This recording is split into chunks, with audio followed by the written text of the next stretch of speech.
એક વાત કહું, બે પાગલ હતા. હું પાગલ નથી. અરે હા, એમ નહીં, બે પાગલ હતા. પાછી મને પાગલ કીધી. હું પાગલ નથી. એ બે પાગલ હતા. પાછી મને પાગલ કીધી. એ પાગલ તને પાગલ નથી કહેતી. મમ્મીજી, મમ્મીજી, મમ્મીજી, હું શું કહું છું, આ છાપો બાપુ મૂકો એક જગ્યાએ, જલ્દી જલ્દી પેકિંગ કરો. અને આ લ્યો, જો આ નાસ્તો છે, આ લઈ લેજો. હારે પેકિંગ કરો જલ્દી, આપણે બહાર જવું છે. શેનું પેકિંગ? શું વાત? આમ હોય હાવ ઘોડે ચડીને આવસ. કપડા પેક કરો, આપણે જલ્દી જલ્દી બહાર જવું છે. જલ્દી પેકિંગ કરી લો, જાઓ. અને જો આમાં હું નાસ્તો લાવી છું, તમે ફટાફટ થેપલાનો લોટ બાંધો અને બીજા કપડા કાઢી દો, હું એનું પેકિંગ કરી નાખું. પણ ક્યાં જશું? આપણે શું ફરવા જવું કરશું છે અત્યારે? હા. અરે બાપા, હું હજી ઘઉં મસાલા ને આ બધું કરીને ને થાકી જઉં હો. વેફરો હજી તો કાલ બનાવીને. એટલે જ કહું છું કે જો આપણે ઘઉં મસાલા થઈ ગયા, વેફર થઈ ગઈ, બધું કામ થઈ ગયું. હવે વેકેશન છે છોકરાઓને, યુદ્ધ વિરામ છે ને 2 અઠવાડિયા સુધી, તો ફટાફટ આપણે ફરી આવીએ. ચલો, વળી ક્યાંક પાછું યુદ્ધ ચાલુ થશે ને તો ફરવાના નહીં રહે. વેકેશન જાહે હાથમાંથી, એના કરતા હાલો ફટાફટ ફરી આવી. માંડ યુદ્ધ વિરામ રહ્યું છે 2 અઠવાડિયા સુધીનું જ છે.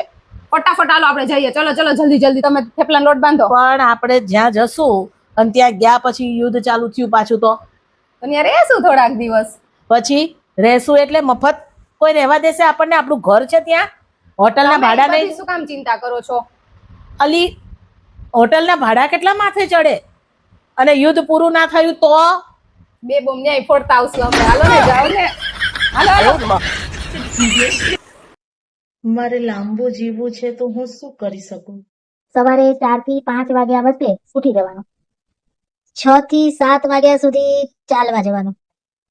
અને 7 થી 8 યોગા, એક્સરસાઇઝ એ બધું કરવાનું. 9 વાગે ને એટલે ફ્રૂટ કે ઓટ્સ એવું હલકું ફૂલકું નાસ્તો કરવાનો. બપોરે ભોજનમાં સાત્વિક ભોજન લેવાનું. સાંજે થોડુંક વોકિંગ કરવા જવાનું અને સાત્વિક ભોજન લેવાનું. ડ્રિંક બિંક ક્યારેય નહીં કરવાનું. વહેલા સૂઈ જવાનું. જો તમે આ બધું જીવનભર કરશો ને તો પણ એક ના એક દિવસ તો તમે મરવાના જ છો.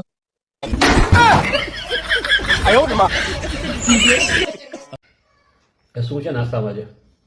ગાંઠિયા. રોજ એક ને એક વસ્તુ ભાવે. ગાંઠિયા ગાંઠિયા ગાંઠિયા. એ ગાંઠિયા વિશે કશું જ નહીં બોલવાનું હો. આપણે ગુજરાતીના ગાંઠિયા એટલે તો લોહીમાં વણાયેલા છે. છોકરાની છઠ્ઠીથી માંડી અને મરણ સુધી બધાયના નાસ્તા ગાંઠિયા. સારા પ્રસંગમાં નાસ્તો તો કે ગાંઠિયા જલેબી. માઠા પ્રસંગમાં નાસ્તો તો કે ગાંઠિયા જલેબી. ગાંઠિયા વિશે કશું જ નહીં બોલવાનું. મજા નહીં આવે. હા, જો ને હવે પાછી ચૂંટણી આવી ગઈ. વળી ઉપાધિ, દોડા દોડી. ચૂંટણીનું નામ અહીં મારી આગળ લેજો. સકરી માસી આવે ને ત્યારે ચૂંટણીનું નામ ના લેતા હો. કેમ સક્રીમાં સેવા તો હું? અરે સકરી માસી આવે ત્યારે મહેરબાની કરજો બાપા. મહેરબાની કરું છો કે ચૂંટણીનું નામ સકરી માસી જોડે ના લેતા. હા, શું થયું? એમાં પ્રચાર ચાલુ થઈ ગયો એવું તો કહેતા જ નહીં, જરાય ના કહેતા.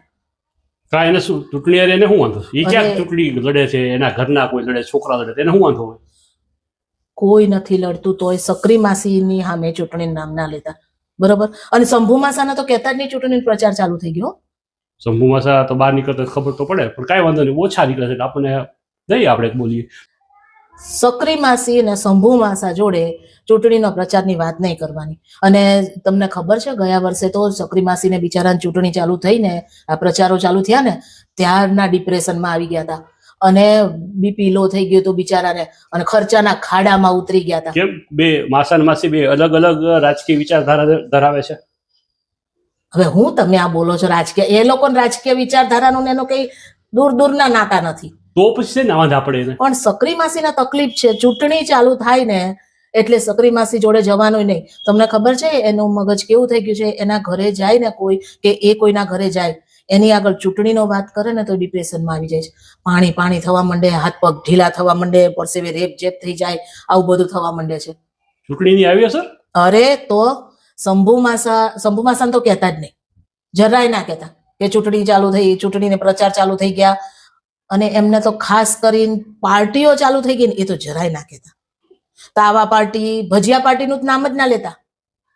ગાંઠિયા પાર્ટી, આ બધી પાર્ટીઓ ચાલુ થઈ ગઈ એવું શંભુ માસા ના કહેતા. સમજ્યા?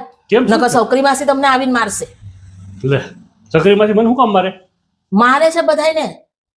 જો પાર્ટીમાં લઈ જશો ને તમે શંભુ માસાને, પૂરું સકરી માસી સંબંધ તોડ નાખશે. તો હું પોતે જ કોઈ આવા પાર્ટી નથી જતો, તો હું શંભુ માસાને ક્યાંથી લઈ જાઉં? હા તો સારું, આપણે બચી ગયા. પણ તું થયું તું હોય તો કે. અરે ગયા વર્ષે એવું થયું કે આ બધી પ્રચારની ને એની બધી ચાલુ થઈ ને ચૂંટણીનો પ્રચાર, શંભુ માસાના ભાઈબંધો જે છે ને રિટાયર્ડ બધા, એમને દરેક પાર્ટીમાં લઈ ગયા. અને શંભુ માસા ખાવા પીવાના એટલા શોખીન કે વાત પૂછોમાં. અને સકરી માસી એ વખતે તો બિચારાને કઈ ખબર નહીં, એટલે એ કે મારી રસોઈ ના બનાવતી. આજે હું તાવા પાર્ટીમાં જવાનો છું, આજે હું ગાંઠિયા પાર્ટીમાં જવાનો છું, આજે હું ઓલા ભજીયા પાર્ટીમાં જવાનો છું. અને પ્રચાર પૂરો ન થયો ત્યાં સુધી નકરી પાર્ટીઓમાં ખાધ થયું. હવે પાર્ટીમાં ખાવાનું મફત હોય, અનાજ પારકું હોય, પેટ પારકું થોડું હતું. માસાને ભાન ના પડી અને થઈ ગયો તું કાંડ થઈ ગયો તો ડાયરિયા થઈ ગયા હતા. અરે પછી અને દાખલ કરવા પડ્યા હતા. ઓહો. અરે સકરી માસી તો ખર્ચાના ખાડામાં ઉતરી ગયા. અને એના છોકરાઓએ ઘગલાયા સકરી માસીને માસાને. માસીનો તો કઈ વાંક નહીં બિચારાનો, તોય હારો હાર. અને પછી તો સકરી માસી બી ગયા છે. પછી તો કોઈ પ્રચારનું નામ લે ને કે પાર્ટી છે, પૂરું માસીના હાથ પગ પાણી થવા માંડે કે હે માસા સાંભળશે અને દોડશે. એટલે આ વખતે બિચારા આ જ રીતના હાલત હશે.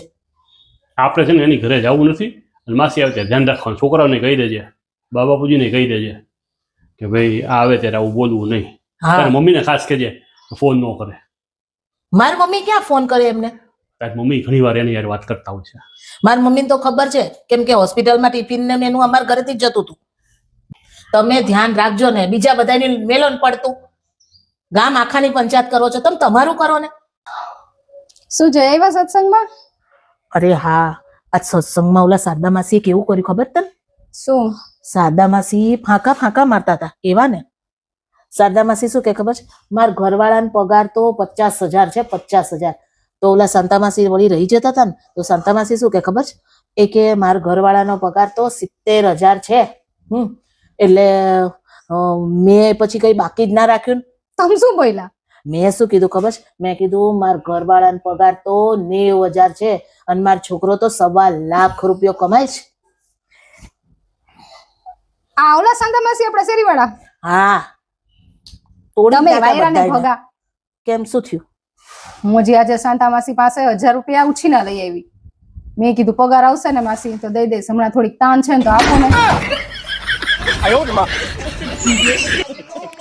મારી વહુનો પ્રોપર્ટીમાં હિસ્સો જોઈશે. એમ કઈ રીતે તમે પ્રોપર્ટીમાં હિસ્સો કાપી શકો? ના, એ તો હું લઈને જ રહીશ. મારી વહુનો બધાયમાં એક હિસ્સો જોઈશે પ્રોપર્ટીમાં. હું એમ નહીં થવા દઉં. એને જોઈએ જ ને, એને શું કરવા ના જોઈએ? હા તો ઉભા રહો, હું પૂછી લઉં એને. બેટા, હા મમ્મીજી. તારે પ્રોપર્ટીમાં હિસ્સો જોઈએ છે ને તારો? હા મમ્મીજી. સાંભળી લીધું? એમ એ લોકો કટ કરે મારી વહુનો હિસ્સો, એમ હું થવા દેતી હઈશ? હિસ્સો તો લઈને જ રહું એ લોકો જોડેથી. થેન્ક યુ મમ્મીજી, તમે મારા માટે આટલું કર્યું. હું તમને કેવી ગણતી હતી ને તમે કેટલું સારું મારા માટે વિચારો છો. તમે મારા માટે તમારા સગાવાલીઓ રે બાજો છો. હું તમારા પગ ધોઈને પીવને તોય ઓછું પડશે. પણ એ તો કયો તમે કોની યાર વાત કરતા હતા? તાર મમ્મી જોડે. તાર સાસરીમાં તું આટલી ખુશ કઈ રીતે રહી શકસ લી?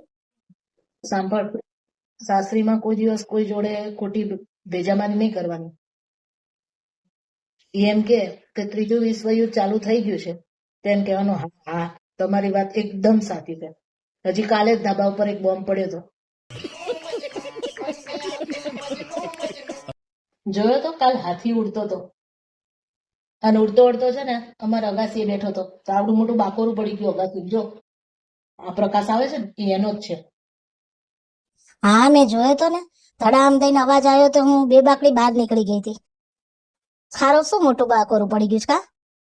મારી ધડ માથા વગરની વાતોમાં તું કેમ હાયા હા કરસ? હું તો તને પરીક્ષા લેવા માટે આવું બધું બોલતી હતી. મારી મમ્મીએ કીધું છે કે તું બહુ ડાઈ છો એટલે તારે પાગલ લોકો જોડે જીભાજોડી નહીં કરવાની એની હાય હાય.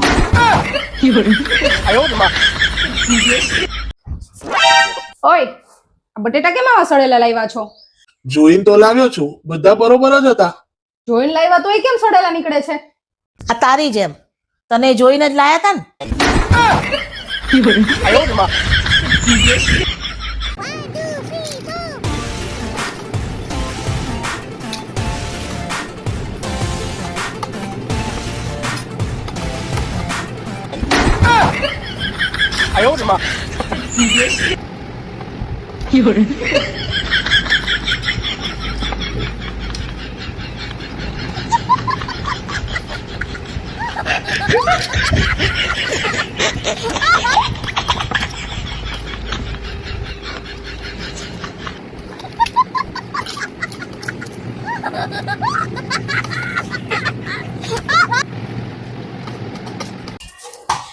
ઓય 1 થી 50 નંબરમાં ગમે તે એક નંબર ચૂઝ કરો. કેમ? કરો ને. 5. હું આજથી 5 દિવસ સુધી તમારી જોડે નહીં બોલું. ના ના ના, એવું ન હોય, એવું ન, પ્લીઝ પ્લીઝ એવું ના કર, એવું ના કર, એવું તો હોતું શકે. સારું, શાંતિ રાખો. ચલો બીજો ચાન્સ આપું. બસ 1 થી 100 નંબરમાં ગમે તે એક નંબર ચૂઝ કરો. 100. ક્યાં જાઓ છો? ઉભા રહો અહીંયા. ચૂપ ચૂપ, આજથી 100 દિવસ માટે બિલકુલ ચૂપ.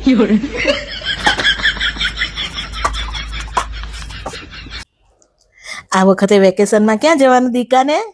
મને અમેરિકા જવાનું, બહુ બધા ટોયસ લેવાને, ટ્રમ્પ થી મળવું.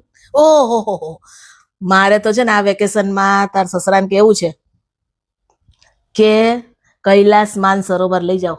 અને મારે તો કૈલાસ માનસરોવર દાદાના દર્શન કરવા સરસ રીતે, અને ઓલું ચકડું ફરવે છે ને આમ હેલિકોપ્ટરમાં, એમ હેલિકોપ્ટરમાં ફરીને આમ ટોચ ઉપર આવે ને ઓલું કૈલાસનો પર્વતનો, અહીંયા છેક જવું છે મારે તો. તમારે બધા માટે લોટી લેતી આવીશ. મારે તો દુબઈ જવું છે ને, મસ્ત ઓલો રાણી હાર આવે ને મોટો, ઈ લેવું છે ને, ઘણું બધું સોનું લઈ આવું છે ત્યાંથી. મારા માટે 1-2 લઈ આવજે સોનાના સેટ. મને બીજે ડિઝનીલેન્ડમાં. પછી ડિઝનીલેન્ડમાં શું કરીશ? એમાં છે ને બહુ બધા કાર્ટૂન્સ ના ટોય લઈશ. લો, હાજી સર. હા હા ખ્યાલ છે. હા હા, ઈ 1-2 દિવસમાં કંઈક કરવું હમણાં. હા કરાવી દો. ના ના કરાવી દઈશ. હા પાકું પાકું. Okay, thank you sir. આટલી સરસ વાત ચાલતી હતી, આપણે પ્લાન કરતા હતા વેકેશનનો, અને તારે આ મોબાઈલ ઉપાડવાની શી જરૂર હતી? એ ભૂલી ચૂપ જાવ નહોતી બધા રહી. તમારા પ્લાન. આ બેંકેથી ફોન આવ્યો તો, લોન નો હપ્તાની તારીખ વઈ ગઈ છે, 2 દીમાં ભરવી પડશે ગમે એમ. મૂકો બધુંય, અને આ સપના પૂરા કરવા બીજી લોન લેવી પડશે. હાલ બેટા મંદિર જઈ આવીએ આપણે. ના, મને ગાર્ડન જવું. લોન તો પૂરી થવા દે. હાલ. એ ક્યાં બોલતી તું? હું બોલીશ ને તો તમને મજા નહીં આવે, અને આજે કામવાળા બેન આવ્યા નથી, મારો મગજ ઠેકાણે છે નહીં, એટલે એકદમ ચૂપ રહેજો, અને મને તો બોલાવતા જ નહીં.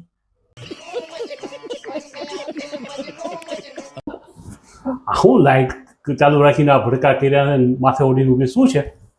અરે મને ઠંડી ચડી ગઈ. કેમ, શું થયું? મારી એક ફ્રેન્ડ છે ને, એને મને ભૂતની રીલ મોકલી, અને ભૂલથી મારાથી એ રીલ જોવાઈ ગઈ. મને બહુ બીક લાગે છે. આલે લે, ભૂત ક્યારથી ભૂતથી બીવા માંડ્યું?